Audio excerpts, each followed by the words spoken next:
Hey, good morning, everyone. So, it's Father's Day. So, happy Father's Day to any moms and dads out there. So, we're going to do a twin flame reading. And let's get some overall energy for Divine Masculine.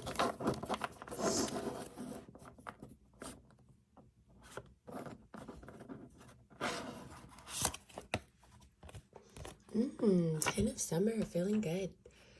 Emotionally fulfilling life with family or friends, raising children wisely, people you can trust. Look at that. That's a perfect card for Father's Day. Now, let's see Divine Feminine.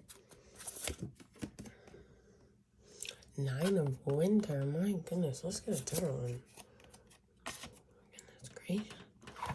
Okay, let's combine these two. Oh, good. So, yeah, this is just that. See, look, it says, focusing on worst case scenarios, allowing worry to grow out of proportion to the problem. But this says kindness to others. See? So maybe you're not being, you should have seen me yesterday. I did not feel good.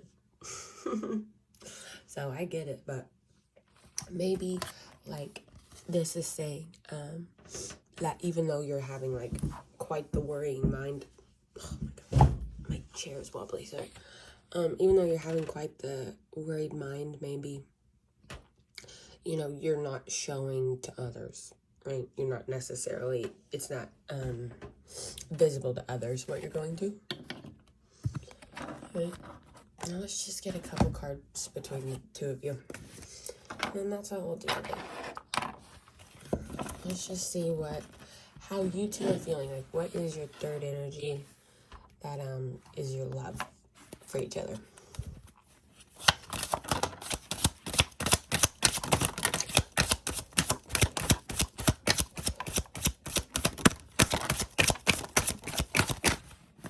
Oh, about to lose everything.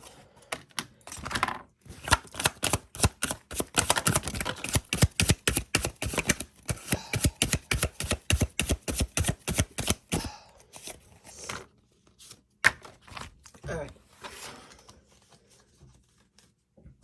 Let's see what's going on.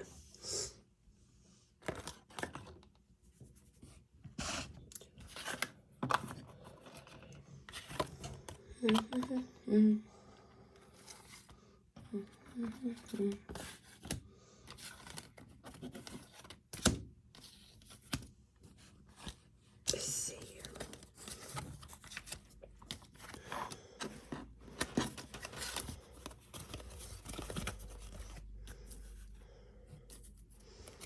Okay. So,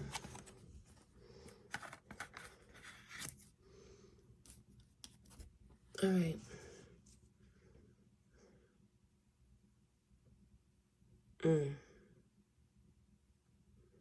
So, they get to be worrying and you get to be waiting. And you're done waiting. But this is too much for each other. Do you see? Okay. Bear with me. I don't know if I'm coming across it, because a lot of this is going on in my mind, and I don't think I've said nearly as much as I think I have. Okay, so, you guys are mirroring each other, right? So you both have this, this is the same card. It's kind of self-explanatory. It's kind of like sitting in bed worrying about, worrying about, your dog, worrying about your mom, worrying about your grandma, worrying about your kid, that kind of stuff. So, but that also comes with not only worrying is not just that. Worrying is also guilt, shame, regrets, all of that. You know what I mean? And so it's not really fair to do that to yourself.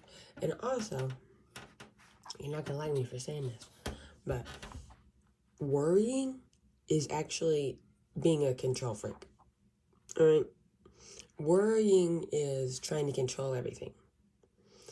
And whenever I used to be the biggest worrier you have ever met in your life, honestly.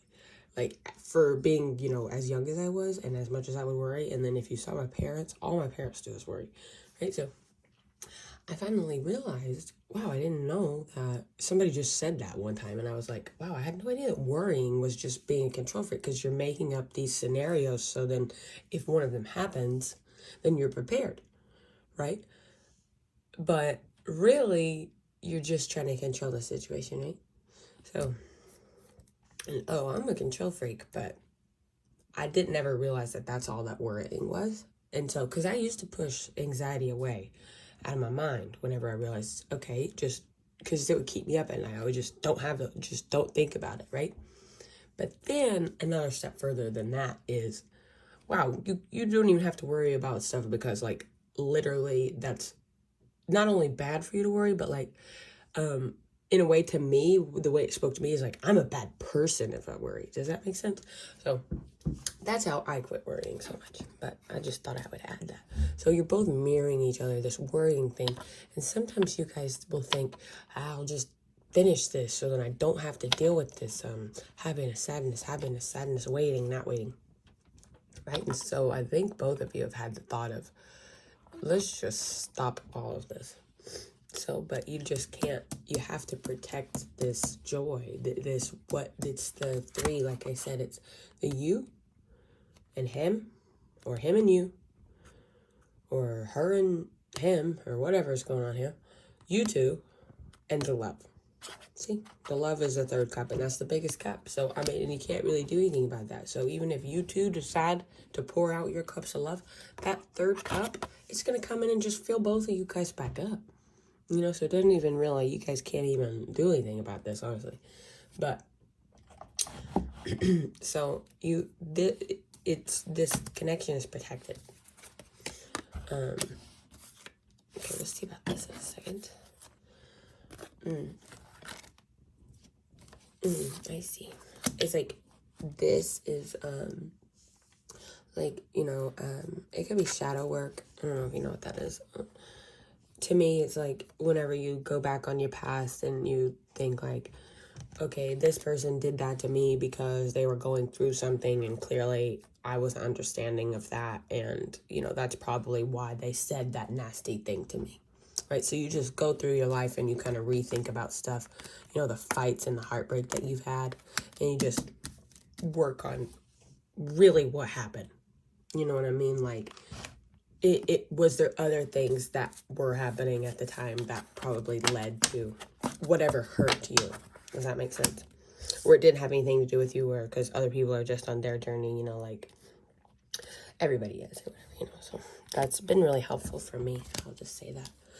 I didn't even know about shadow work till not long ago, but I've been doing that reworking in my head for a long time. So that was really cool. Whenever I was like, I finally got to shadow work, like into like research wise, and I was like, it was something I kind of put off because I was like, what is this, you know? So I just put it off, researching it. And then one day I finally was like, oh, I've been doing this for years. So, you know, that reframing thing, it really works. I don't know if you could look up shadow work, but that is what I'm talking about.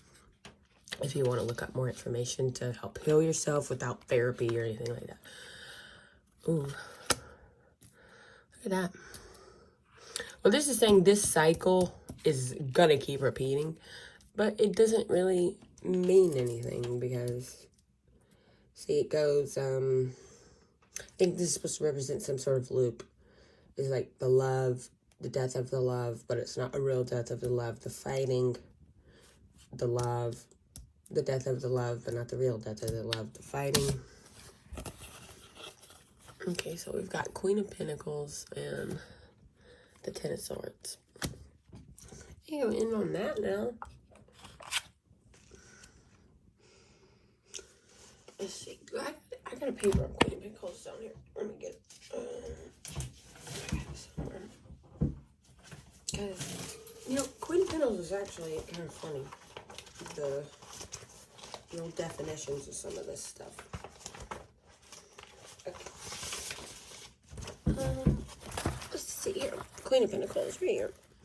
Mature, grounded female, businesswoman, high social status, social butterfly, generous, loyal, prosperity, success, financially independent, wealth, luxury, homemaker. Okay. Who could that possibly make sad? No, I think this is sadness about the dream, right? You like maybe you're even I don't know, I don't want to say this, but somebody in your life that's like that I described could have passed on, but I don't know. If that's the case, I'm really sorry about that.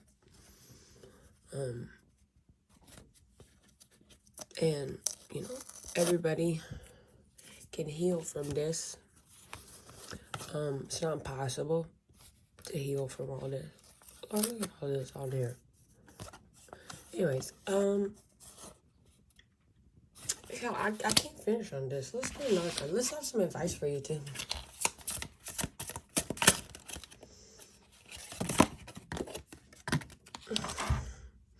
Nine of Summer, look at that. Wishes come true, dreams fulfilled, magic in life. Look, that's the card.